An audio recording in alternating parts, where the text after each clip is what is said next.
a bigger raise to Social Security in 2024. I have all the details and exactly what you need to know about this right here in the video. Let's get right into it. All right, now first off, let me ask you a quick question. Would you enjoy a bigger raise to your Social Security check in 2024?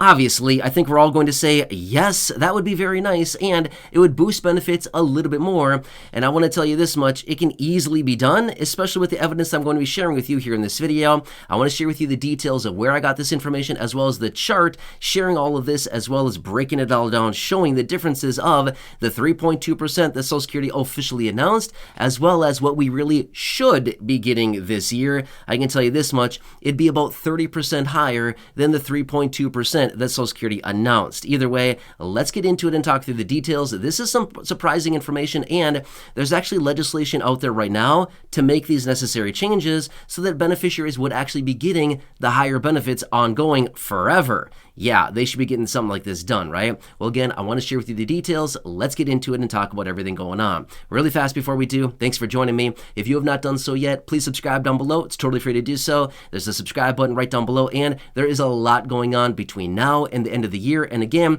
2024 is going to be crazy busy. I can guarantee you that much. The year of Social Security, as I've said so many times in other videos. Also, right down below as well, make sure to hit the like button or the thumbs up button as well.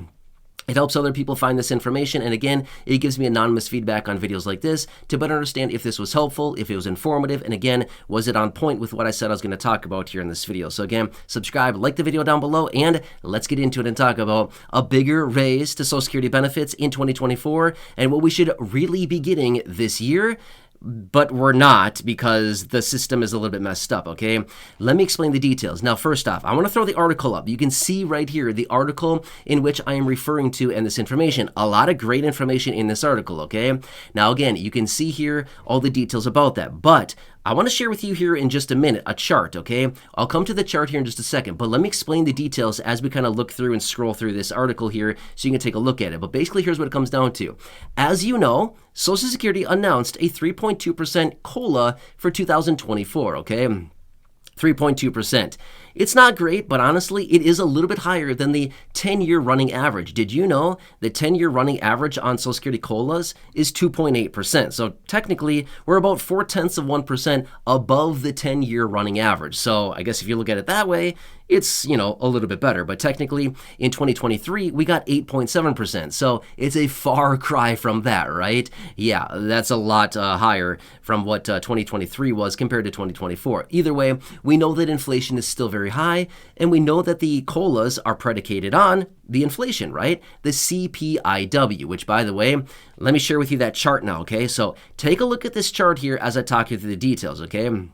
So remember, the Social Security COLAs are dependent on the third quarter, July, August, and September inflation data, basically compared to the prior year, okay? So basically what they do is they take the CPI-W, which is the Consumer Price Index for urban wage earners and clerical workers, and that's what they use on a year-over-year basis using the third quarter from, the current year based on the previous year, and they run the calculations and the differences, and that's what determines what the COLA will be for the following year. Kind of follow that? But here's the difference, okay? So as you can see with the chart here, the difference would be is there's legislation out there talking about changes from the CPI-W to the CPI-E, which stands for the Consumer Price Index for the elderly, which better reflects the actual living expenses and where elderly people, or what I should say is fixed income beneficiaries, which by the way, the CPI-W is based on those people who are aged 62 and older, okay?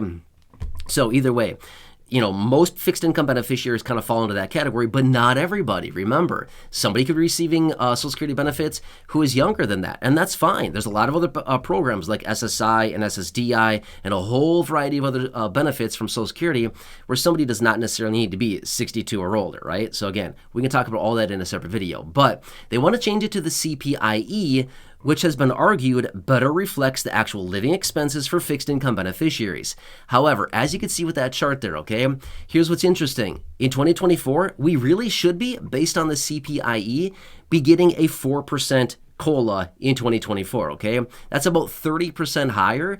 Well, as in, if the COLA was 4%, that'd be about 30% higher than the 3.2% than we're currently getting as of right now, okay? Now I get it. It's only 0.8%, but guess what? It's 0.8% that'd be compounded for the rest of our lives, okay? What do I mean by compounded?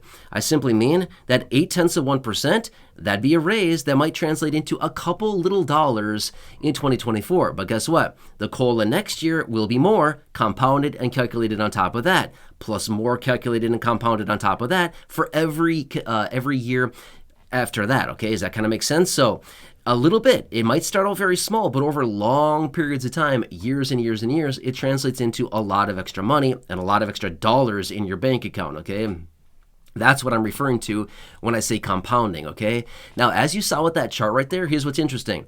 The chart started in 2015, and it compared the differences of how much the COLA would actually be with the CPI-W versus the CPI-E, okay? Starting in 2015, okay? Now, here's what's interesting about it. As we ran through all the numbers there, you could see the CPI-W was lower some years, and it was higher some years than the CPI-E. Okay, the CPI-W versus the CPI-E. Remember, we're currently using the CPI-W to calculate the COLA, that they want to change it to the CPI-E. Well, over all of those years, from 2015 through the 2024, they found that cumulatively there was a 30.8% increase to benefits based on the COLAs during that time, okay?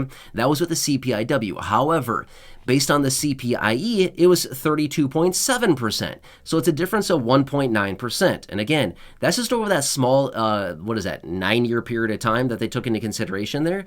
That's only 1.9%. But again, we don't want to say only 1.9%. And again, it's nearly 2%, okay? But remember, it's compounded, okay? That's the very important thing here that we need to take into consideration is the COLAs are added to your benefit and they stay there forever, okay? The raise to your benefit is not like a one-off, one-year thing where they say, here's the COLA because inflation has gone up, we're going to take it away next year. No, it stays there forever. Well, compounded over long periods of time, 1.9% that is not being accounted for would translate into a lot of extra dollars in, say, 5, 10, 15, 20 years, would translate into a lot of extra money in someone's bank account. Not taking into consideration the extra increases based on the CPI-E that would be calculated in conjunction with that over the coming years that we don't know what it's going to be quite yet in the future, right? 2024, 2025, 2027, 2029, 2030, you know what I mean, right? Just basically going into the future. Does that kind of make sense? So anyway, you can clearly see right here, we should be getting a 4% increase versus 3.2. Now, don't get me wrong. We all know better than this, right? We're all pretty smart. We know that inflation is not 4%. I mean, I'm not sure where they're looking, what rock they're living under, but it's not 4% in the real world where all of us live. It's not 4%, right? Not where we come from anyway, right? It's not 4%. It's a lot higher than that. I think we all completely agree when we take into consideration everything, including food, utility prices, electricity, gas for the car, clothing, literally everything, anything you buy out there, it's significantly higher than 4%, right? So if it's higher than 4%, it's certainly higher than 3.2%, which is what we actually got going into 2024. Either way, I want to share with you the details of this article, and again, that chart there that is so powerful, showing the differences between the CPI-W over about a 9-year period of time and the CPI-E.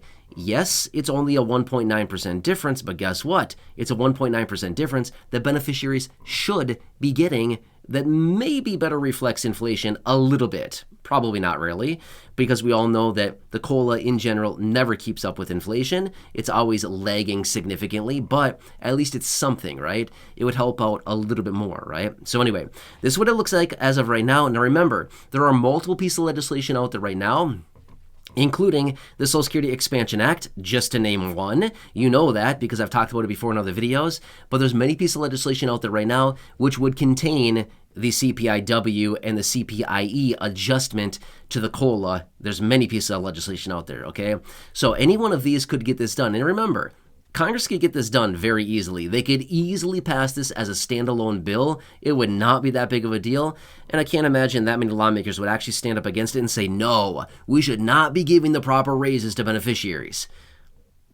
Well, you never know. We can't trust anything that they say, but I'm just saying, it'd be super weird if they came up and said that, right? But I guess anything flies these days, right? Anyway, I want to share the details with you of this article. And again, that very important chart right there, we should be getting 4%, but they stiffed us 0.8%. Are we shocked? Not really, right? Anyway, I'm going to continue watching this very closely. There's a lot of stuff going on right now. It's a very busy time, and 2024 is going to be crazy busy. Guarantee it. Stay tuned. Make sure to subscribe down below if you haven't done so yet. I'll be here for you every single day, watching all the details and breaking it down in these videos. And again, make sure to share this video with your friends, family, social media, with the share button down below. Hit the like button down there, the thumbs up button. Make sure to hit that as well. And also, feel free to go back and check out any of their thousands of videos here on the channel. Until next time, enjoy your day. Take care. Have a good one. And hope this helps you. I'll catch you again later.